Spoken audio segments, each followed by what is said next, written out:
niñ ko baaxoo def rek waajal màggal gi ci anam yiñ ko daan waajalee li ci yokk rek mooy tolluwaayu jamono muy ay xat-xat yoo xam ne ay weer a ngi nii àdduna di ko dund Sénégal it am fu mu ci toll muy jafe-jafe yoo xam ni yàlla def na mosuñu koo dund ci màggal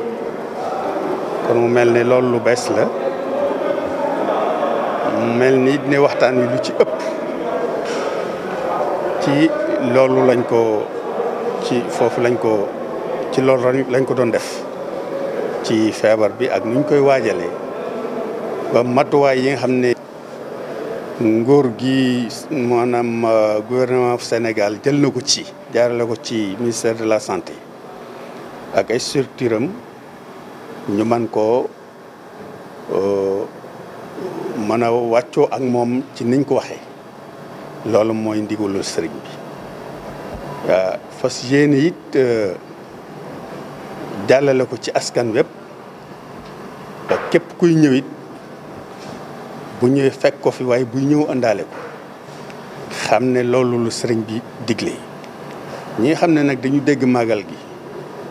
war a wuy si ci woote sëriñ bi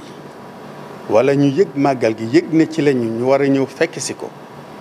suñuy ñëw ñu xam ne ci contexte boobu la ñu war a ñëwee bàyyi ko xel fas nañ yéen it bu ñëwee loolu lañ fi fekk li ci des nag moom li ci jaam am li ci sunu cër ñun en tant que ay nit ay jaami yàlla rek mooy jëfandikoo xam-xam ak xel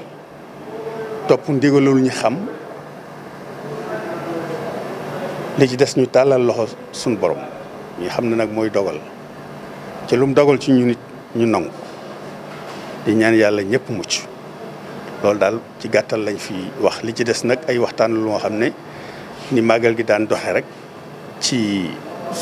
anam yëpp ci matuwaay yi ñu war a jël ci ndox matuwaay yi ñu war a jël ci sécurité inondation yi surtout ak période bi période hivernale bi ñuy dund ci biir màggal gi loolu xam nga lu xaw a jafe la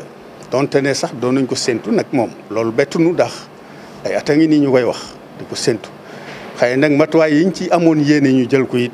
balaa ñëw matul jëluñu ko yëpp